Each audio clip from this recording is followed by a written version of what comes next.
السلام عليكم ورحمة الله وبركاته. صباح الخير جميعا.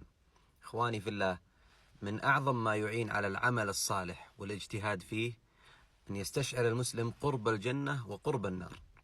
الجنة والنار قريبتان جدا جدا جدا، وهذا ما قاله النبي صلى الله عليه وسلم.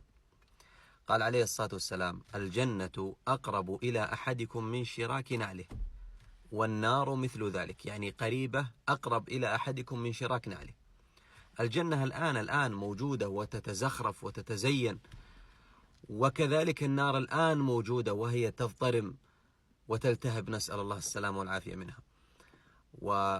والذي يعين على العمل الصالح أن يستشعر المسلم دائما أن الجنة والنار قريبة قريبة قريبة جدا، وذلك برحيله من الدنيا. يعني متى ترتحل أنت من الدنيا؟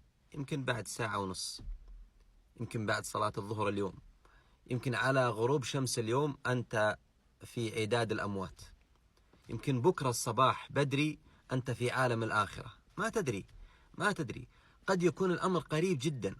ولهذا الرسول عليه الصلاة والسلام يقول: الجنة قريبة أقرب إلى أحدكم من شراك نعله، والنار قريبة أقرب إلى أحدكم من شراك نعله. طيب ما العمل؟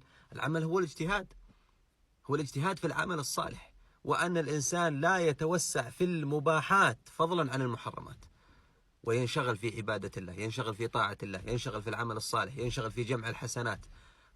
هذا من أعظم ما يعين على العمل الصالح، أن يستشعر المسلم دائما أن الجنة قريبة، وأن النار كذلك قريبة، وأن الإنسان لا ينخدع في الدنيا ولا ينغر بشبابه، فقد يخرج منها فجأة وبغتة، وقد يكون هذا الخروج قريب وقريب جدا.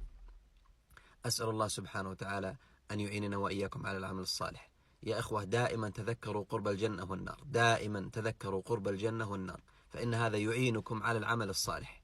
أسأل الله سبحانه وتعالى أن لا يميتنا إلا وهو راض عنا، وأن يجعلنا من أهل الجنة ومن أهل الفردوس الأعلى منها، إنه جواد كريم.